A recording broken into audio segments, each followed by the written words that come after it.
Hi, everybody. Welcome to ANN In Depth. We are so happy to have you here, and we are talking about developing relationships with kids. And today we had Dr. Marissa Leslie, who is a childhood and adolescent psychiatrist for Adventist Healthcare. And we just had such a brilliant conversation. We know people are struggling right now. We know parents are struggling right now. It's hard. I'm not a parent, Sam, but you are. Marissa is. It's hard. I loved what Dr. Leslie said. She went to medical school, but the hardest thing she's ever done wasn't that. It was parenting, still is.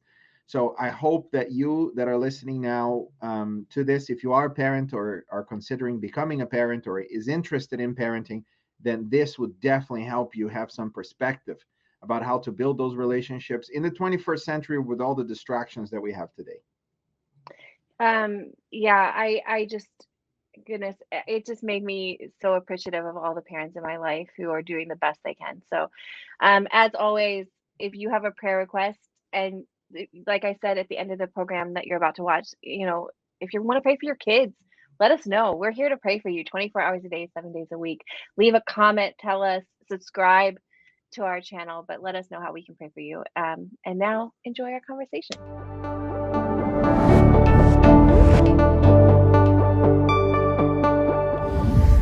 Hi, welcome to Annan in Depth. I am here with Dr. Marissa Leslie, who is a specialist in childhood and adolescent psychiatry for Adventist Healthcare. And Sam, thank you so much for being here. We're going to talk about deepening our relationship with children today. This is something that all of us want. We want to have deeper relationships with the kids in our life. We want to be able to establish good relationships with them.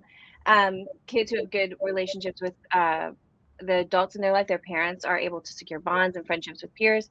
So, Marissa, I want to start with you. You work with children all the time. You are a parent yourself. Um, the importance of establishing, I've just scratched the surface. I barely mentioned one thing that, parent or children who have good relationships with their parents are able to establish better relationships with their peers and friends. But there's a host of other reasons why this conversation is so important. What are some of the reasons that we're talking about this today, why it's so important? Well, you mentioned it, Jen. Relationships are the foundation of parenting, of child rearing. Child rearing isn't just structure and rules and discipline. Those things don't fall into place unless there is a strong and healthy relationship. Because there could be a strong relationship, there could be that domineering, the child is afraid of you type of relationship, or there could be the nurturing, structured, um, a relationship that still lets the child know that there is an adult and that they need to listen to the adult and follow the guidance. But that is nurturing and loving, where the child knows that they're cared for and they trust the adult in their life. I That's mean, why it's so important to have a good relationship with the child. well, yeah, and I mean that as Christians too, I know Sam, sometimes you say that, and I don't know how Marissa you would say this, but when Sam is a pastor, when people have come to you and say they struggle with God, a lot of times you say to them, "What is your relationship like with your father or a parent?" Because how we as Christians, this is important to us too, because how kids may see parents is also how they see God or how they view religion or a spiritual component as well.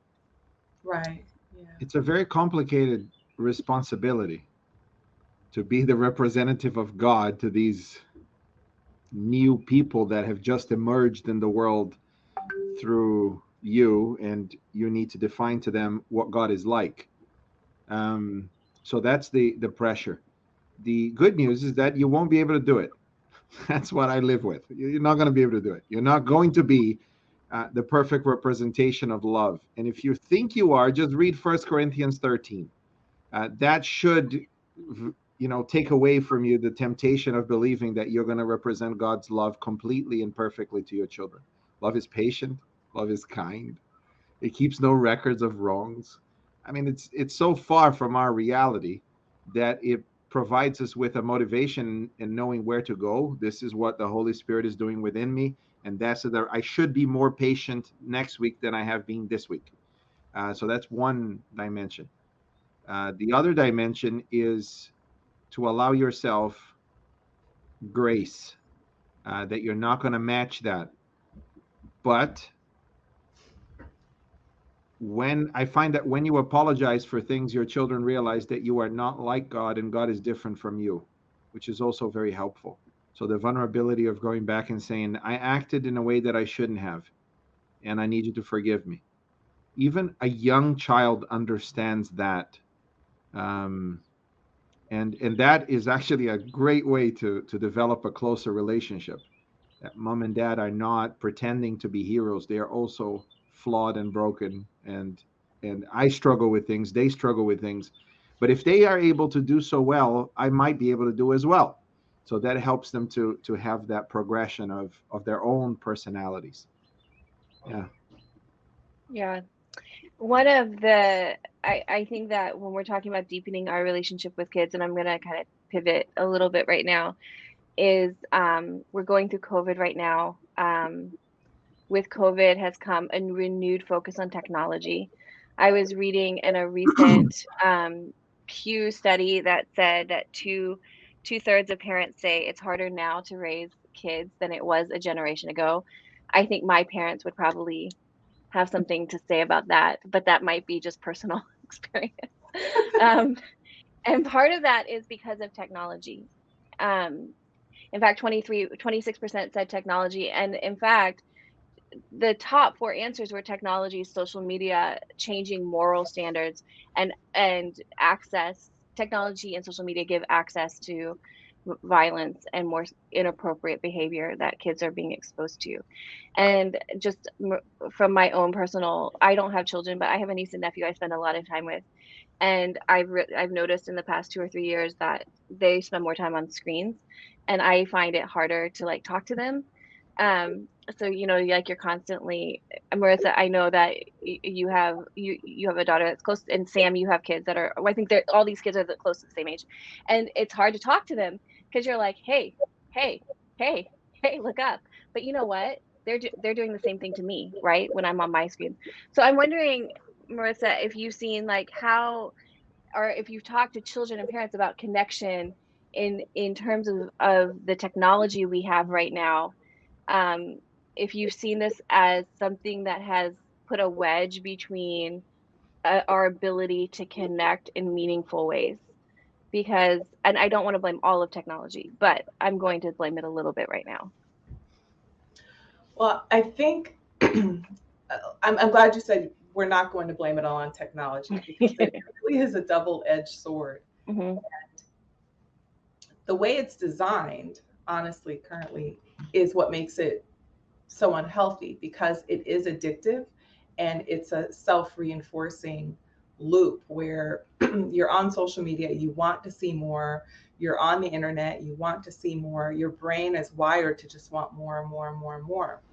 So without an external limit, without boundaries for technology, it can be really easy for children and adults, quite honestly, to get sucked in. Sam mentioned something, us being the example of God to our children, or if we're caregivers to the children we're raising. And the same is true for technology or anything you're concerned about with your child. You are the example. Jen, you mentioned it. Are you always on the phone? Are you always on the computer? What are you showing to your child or the child you're raising about the relationship with technology? What function does it serve? Technology can actually bring families together too. You can record funny videos, you can learn and explore and watch videos about nature and science, and children can now ask these various smart speakers, what's the weather? What's the answer to this? Tell me a funny joke. So I think with proper use, it can actually bring you closer together, but you have to be intentional about it. And here's what I mean.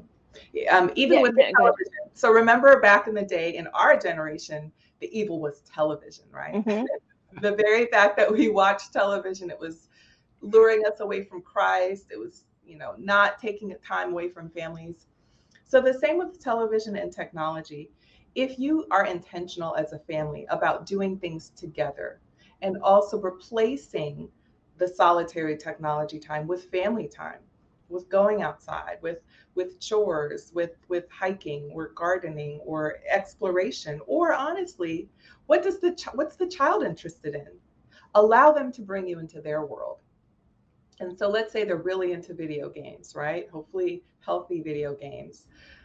Have them teach you how to play the game, and then you bring them to do something that you like to do. Well, come on a walk with me. I need your company. Let them know they're important and they're not just in the way.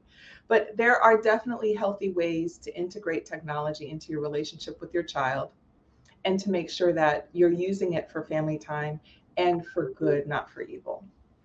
Yeah, I was just telling Sam, Marissa, before you joined us, that I had been doing that with my niece and nephew. They got me to download a game on my phone, and now they'll FaceTime me and they'll play this game together. But I'm so bad at it; it stresses me out.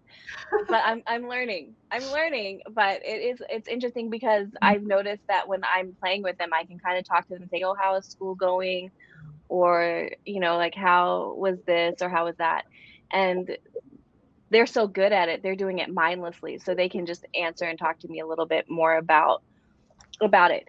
Um, One of the things that I loved, Marissa, you participated in the Global Children's Ministries um, conference that we had just a few weeks ago, and somebody asked you, I constantly ask my kids to do stuff with me, like you mentioned, and they say they're bored because video games are so exciting. And Sam, I don't know if you feel this way with your sons. I know your sons are never, I don't think your sons get bored because they have so much like chaos and you have so much stuff going on at your house, but they're bored. And you said, just try it. Like so many times, I think the kids are overstimulated.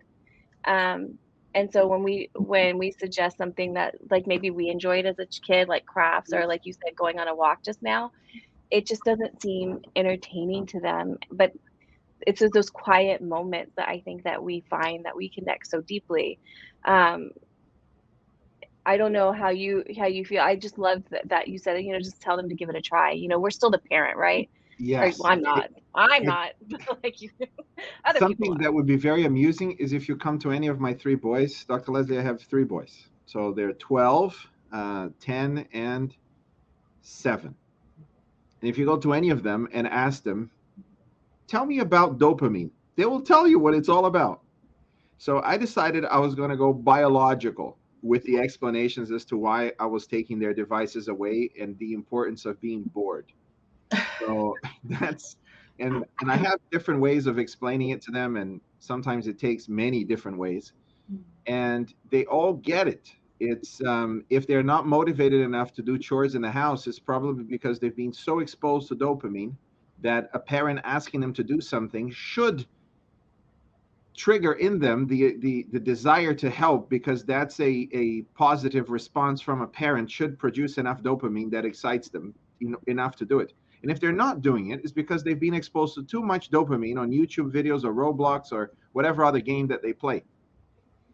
And we have this situation where they no longer tell me they're bored, because when they come and say, "Daddy, I'm bored," that's fantastic. You are resetting your dopamine sensitivity, and that means that you will be excited about things that are interesting. Oh, I don't feel like reading. Oh, that means that you need to reset your dopamine resistance. Let's stop you for 24 hours from touching any device, generally the Sabbath, from Friday night to Saturday night.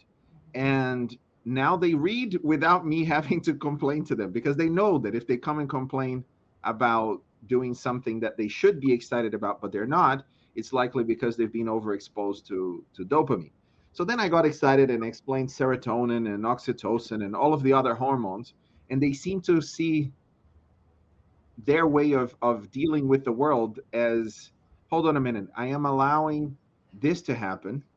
Why am I so worried about this? No, son, you're swimming in cortisol. Of course, you're not going to be able to think through this clearly.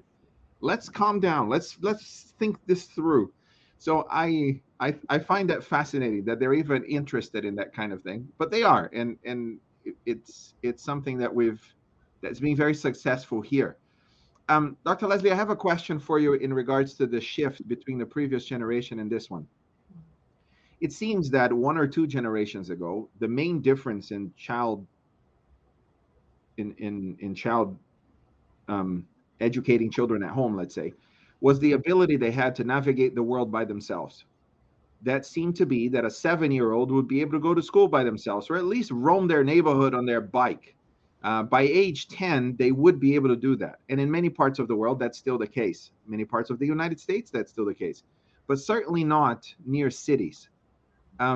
We seem to be very worried for a much longer period of time before we allow children to have access to the world by themselves and to navigate it. And I think we all heard the sentence, just be home by sunset.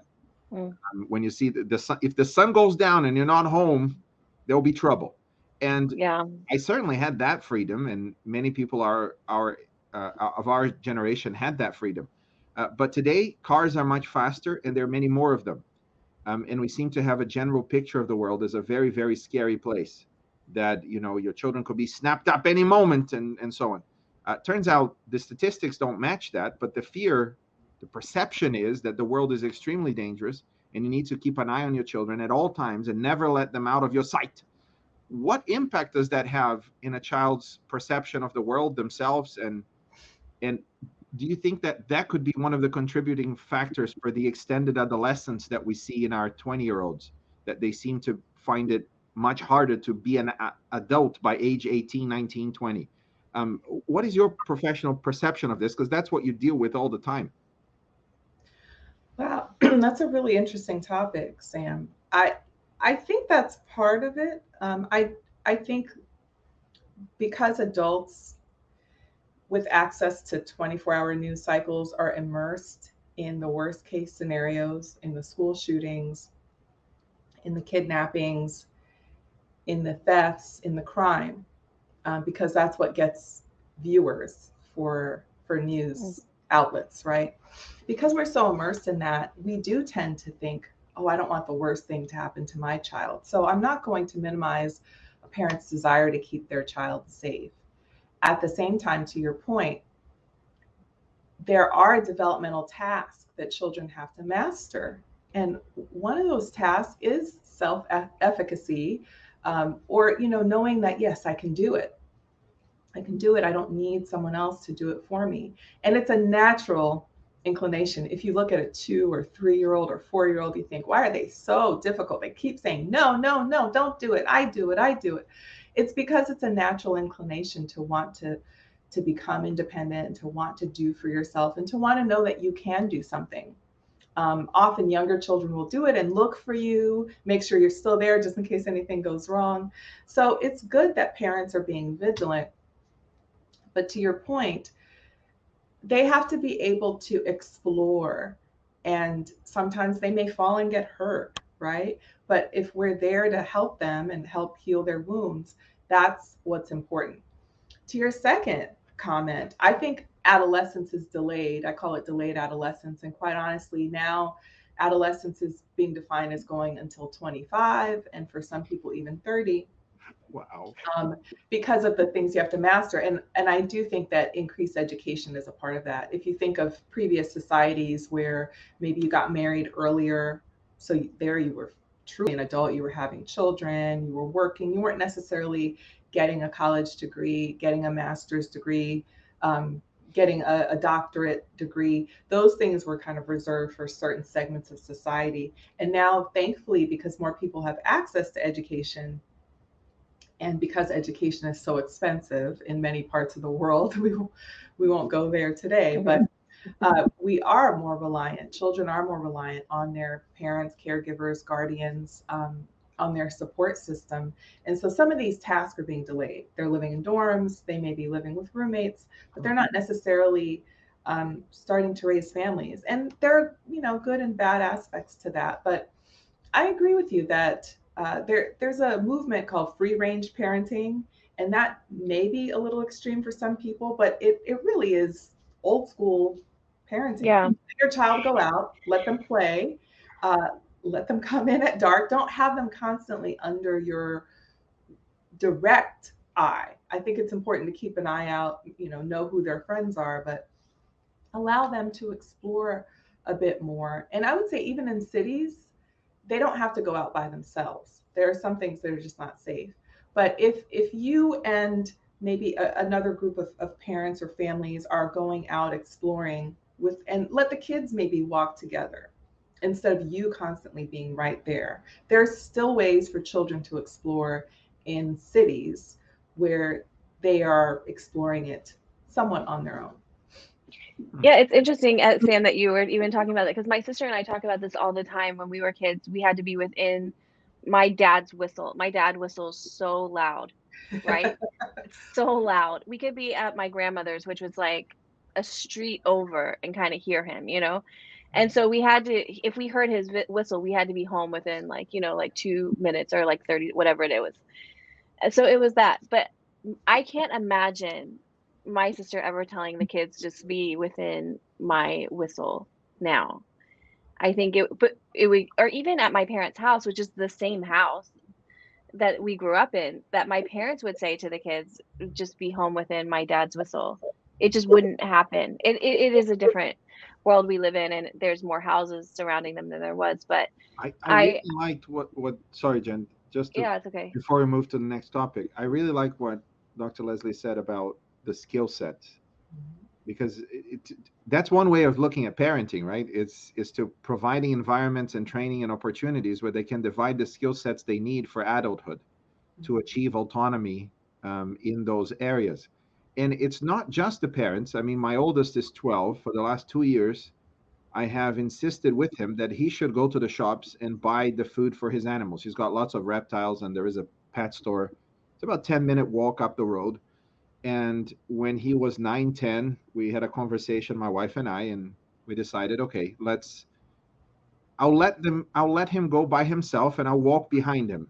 But he is on his own. I will check to see if he watches the road properly, if he presses the button to cross the road, if he's navigating the world appropriately. And the first time he did it, he crossed the road without even looking. I said, no, you're not quite ready yet. In 3 months, we try again. And then he did it well. Okay, fantastic. Now you can go by yourself. At first, he was all excited. Now he doesn't want to go. It's like, no, Daddy, just drive me. No, I'm not driving you. But what about my animals? They will die if you don't go, and it will be on you because you have 2 feet. The shop is up the road, and you have enough pocket money to buy it. So now he sometimes goes. Sometimes, his mom comes back from school, my wife, and buys the animals for him. But there is less of a desire to go out by himself than I certainly did. I mean, I couldn't wait. You get home and yout, let's go, let's do something. I don't see that in them, perhaps because there are no kids around that are able to play with him, which is what really I wanted to do. I wanted to hang out with my friends, after school. So the world is certainly very different. And I suppose that's one of the difficulties is how do you navigate a world that is profoundly different from what it was before? Councils that worked in the past do not work now. And we're navigating into uncharted territory. The rate of change has been so fast. You mentioned education. So I made a joke this Sabbath in my youth group. I said, in 40 years ago, what did you call a graduate? You called them a professional. Today, what do you call a graduate? You call them unemployed. Oh Because boy. there is a process of academic inflation. Yeah. If a bachelor's was enough, well, now you need a master's. If a master's was enough, now you need a doctorate. And so more people graduate by the end of this decade than in the history of humanity before us.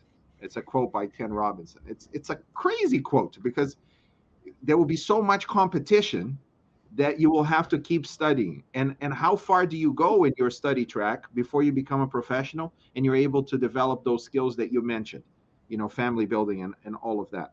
So this is all new, and we need to think strategically. I believe parents and children should think strategically about how they will develop the skills necessary so they can navigate the world properly and be successful. When we talk about past generations, I was thinking as I was thinking through this topic, Marissa, and I was doing some research on it and reading. And I don't remember my mom having conversations like these about how to connect with their kids. And I don't know that it wasn't important to her. Um, it's just, and I even think of it less when I think about my grandparents.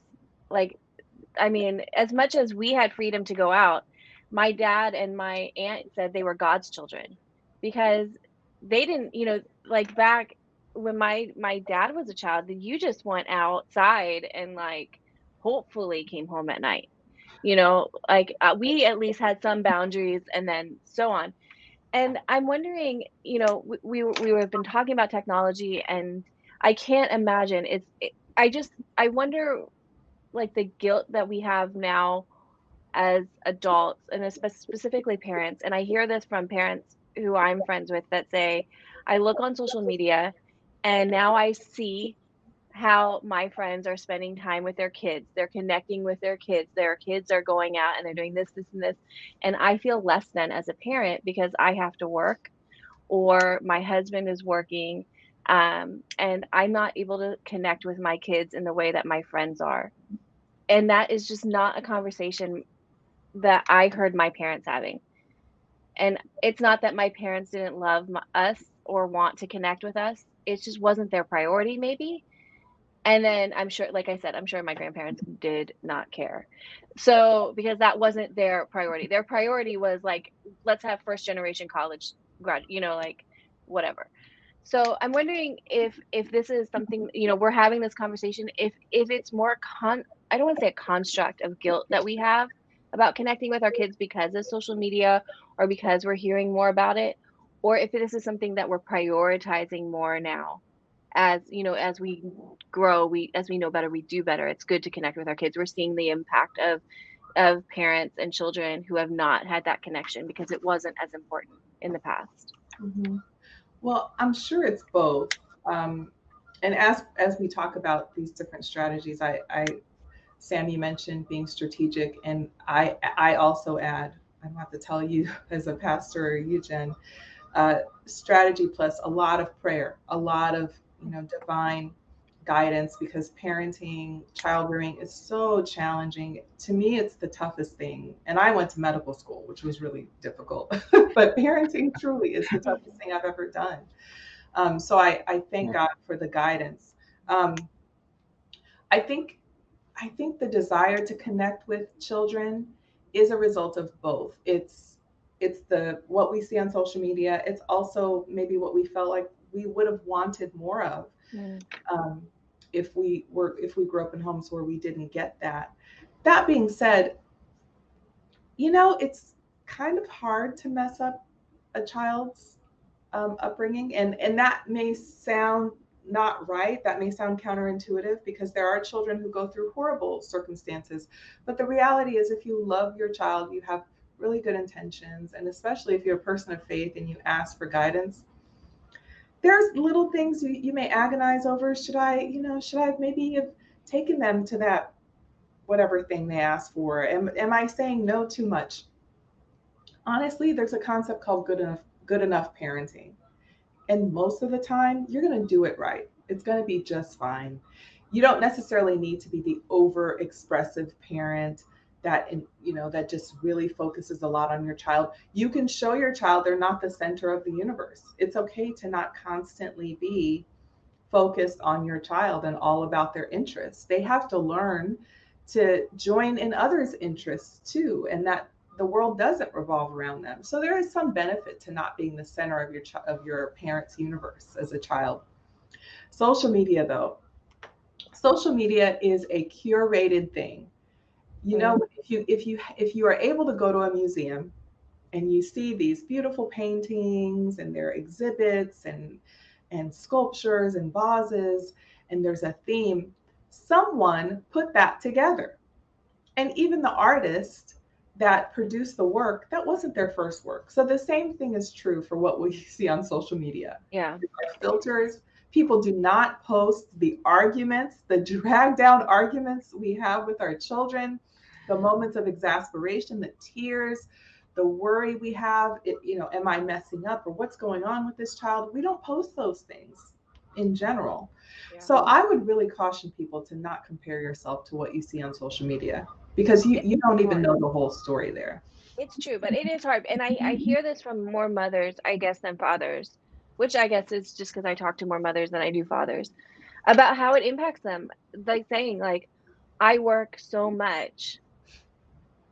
I don't, and then I see my friend and they're doing this, this, and this, and this with their kid, and I want to do that, but I can't. And it makes me feel like a bad parent because I barely have time to come home at night, help my kids with their homework, help them practice whatever it is that they have, piano or whatever, read them a story, play a game, spend 5 minutes connecting, eating dinner with each other, and go to bed. And I think that there is that guilt.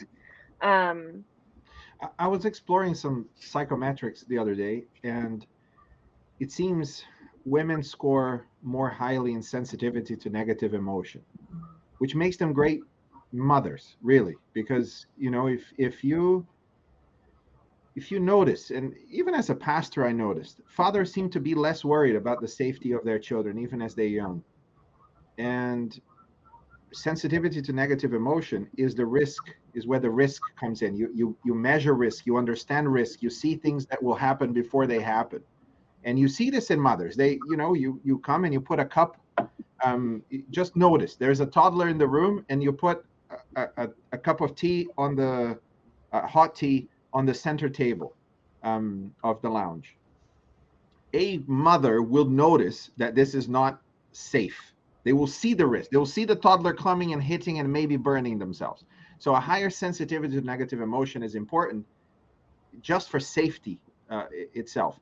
But that's the same thing that is a superpower can also become a problem when you're scrolling on your social media and you see that everybody's happy and wonderful and you're not, because there's something wrong. Your immediate, that seems to cut deeper. So I do think there is a higher level of anxiety for parenting based on social media. I think it would be, I haven't seen any research on it, but it would be conceivable that women will have a higher sensitivity to comparison on parenting online than fathers would.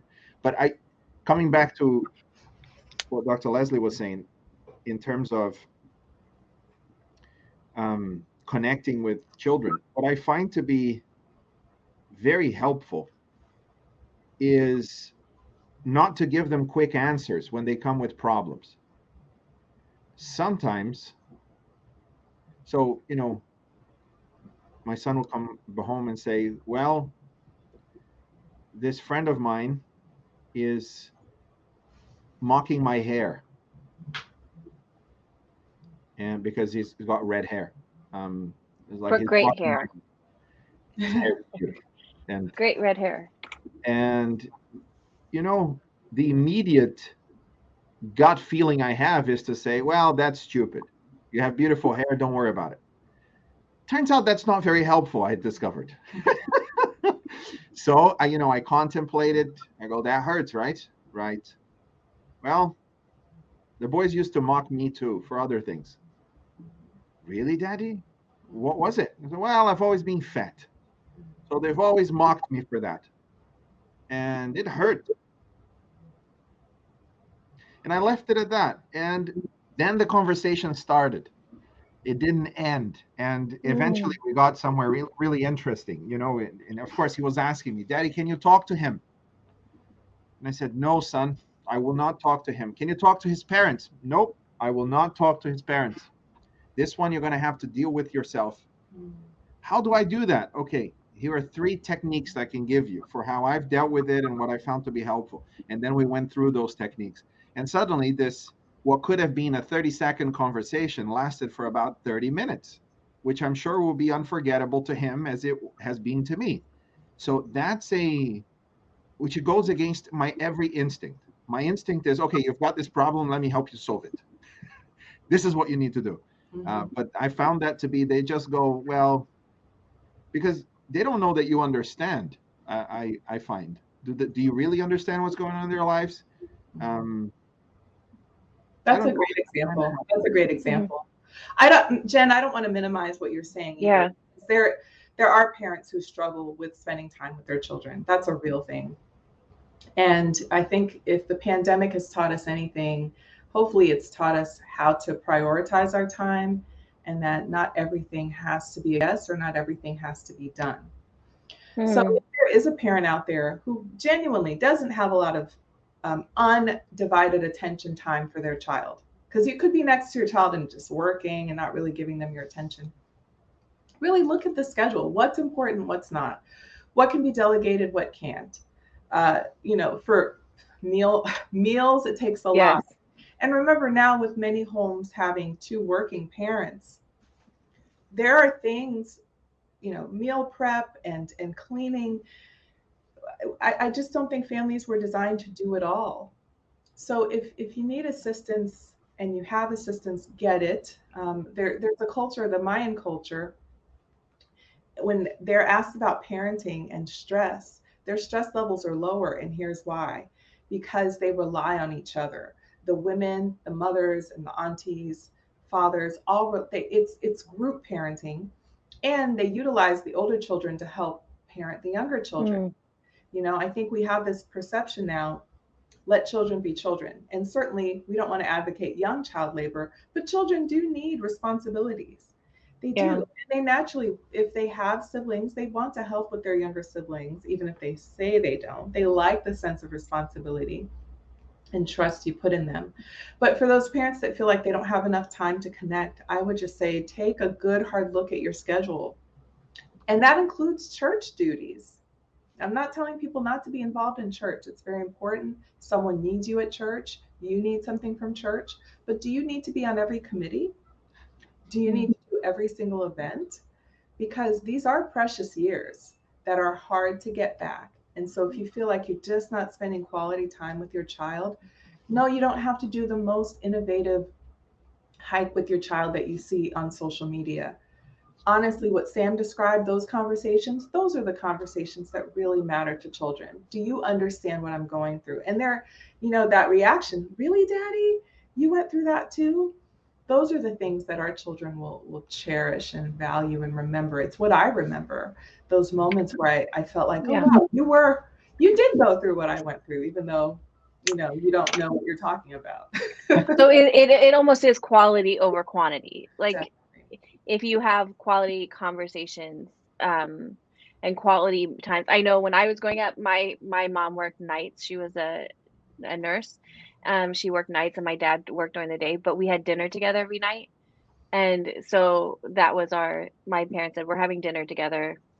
Whatever else happens, that we 30 minutes, everyone's sitting at the table and we're eating together. Obviously that didn't last forever, but you know, it did give us a sense of connection at that point. I know it's harder now.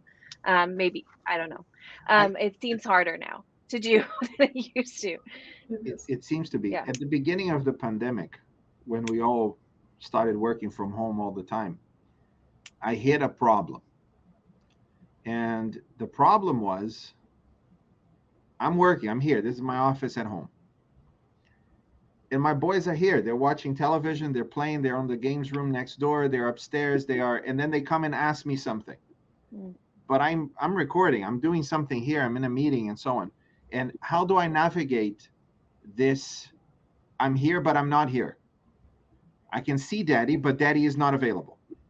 How And it wasn't working well, because I was getting very upset and they were getting very upset. And you remember, Jen, when the pandemic hit, we were working 3 times longer than we did before. It was great, Mm. especially communication. Now the only way to do your job is through communication, so we really went into it. And I've learned a long time ago that when you have a problem you cannot solve, buy a book that addresses it. The chances are other people have went through this. And I read this book that was fascinating, and it was saying that the average child in the US only receives 15 minutes of undivided attention per week. And I was shocked. But then I looked at my own schedule here, and I have 3 children, and it wasn't much more than that. I think it was 30 something minutes per week. And I'm like, okay, that's not good enough. And what the book said, and I've been doing it, and it's been working for me, is when you give them their attention, give them 100% of your attention. But when you don't give them your attention, tell them, right now, I will give you 0% of my attention. I'm not listening to what you're saying at all. But if you wait 45 minutes, you will have 100% of my attention. And at first they were like, I don't know. But when they realized that it was 100% of my attention for 20 minutes straight, just that, then they learned the rhythms. And that's a skill for adulthood, is it not? Having the ability to know when you have someone's attention or not. Try that at work. If you don't know when you have your boss's attention or not, you'll never get anything done or pass anything through. So that's been extremely helpful to me. We're going to play table tennis for 20 minutes tonight. And when I come, the room is ready. All the balls are collected. They're ready and expecting that to happen. But when I'm here on the desk and working, they know, do not approach. It's not going to happen. So that's something that was helpful to me. Marissa, I know that we have to wrap this conversation up. And so I was wondering if you could help us just in the next minute. If you had one piece of advice, if you're talking to parents right now who are struggling, and I think the majority of parents, they want to do their best by their children. They want to develop successful adults that they have a good relationship with in the future, and who treat their community well, and who love the Lord. And so if you could just take a second and just say, hey, look, we've brought out a lot of here. We've talked a lot about a lot of things. We understand that, how you're feeling. As I'm a parent, I'm a doctor. I talk about this a lot. Sam's a parent. Here's what I would tell you. Just start here. If you could do that. And then if you wouldn't mind praying for our parents and our kids, and then we'll wrap up. Oh, sure. Thanks. I think the start here is to really see your child. Children are not all the same. They have different personalities, different desires, different strengths. Take the time to just observe your child. See what helps them, what hurts them. When do they need you? When do they need to just figure it out on their own? Learn your child. Study your child. We take the time to study other things that are important. Our children are important to study them. And figure out what they need without overindulging them. But figure out what they need to develop into that person that will serve the community, that will serve God. And some of the children need more than others. Some of our children have unique, special needs, right? And those needs can be challenging. But first, try to learn them. Start with a place of love. Do not expect them to just be little robots that follow every single command. In fact, it's a sign that they are really trying to understand the world around them, and that they have some of their own views. And unfortunately, sometimes those views, they will question God, they will question faith, and they'll point out inconsistencies and hypocrisies. And be willing to engage your child in those conversations respectfully. So learn them, spend time with them. At the same time, remember, the red light is always on. They are watching you. You are their example. So as frustrated as you can be with certain situations, if you want them to be more respectful, treat them with respect. Speak to them respectfully. It doesn't mean you don't speak to them firmly, but speak to them respectfully. And remember that they may be little people, but they have the same needs we do: to be respected, to be heard, to have undivided attention, to be valued, and to have their opinions heard and within reason honored. But I think I would start there. I would start with those basic principles, and remember that God will be with you. It's very challenging, but you would be surprised the wonderful things that come out of you seeking God in your parenting and putting it before Him daily, sometimes minute by minute. And I'd be happy to pray. I think you're asking me to pray, or okay. Yeah, no, you to pray, please. Okay, just making sure you're okay. Please bow your heads, close your eyes. Dear God, thank you for this wonderful, meaningful topic of how to connect with children. We know that, God, in your word, you say that Do not forsake the little ones to come to me. And you tell us that unless we become as little children, which can be hard to understand sometimes, Lord, it is hard to enter the kingdom of heaven. But we know that it's because children are trusting and children seek and have a dependence. And we ask, Lord, that you give us that dependence on you as we parent. Give us wisdom, give us patience, give us love, give us victories, Lord. Parenting can be so defeating sometimes. Give us hope. Show us the way. Help us to be patient with ourselves. And thank you for all the guidance you've given us in your word, all the guidance in many books and in each other. We claim the victory over parenting, and we ask that you help us to surrender it to you. In Jesus' name we pray. Amen. Amen. Man. Thank you, Marissa, so much for being here. I'm always so happy to see you. And for those who are watching, as always, we have people waiting to pray for you. So if you have a prayer request, if you're a parent and you want to pray for your kid, let us know. And we have people waiting to pray for you 24 hours a day, 7 days a week. God bless.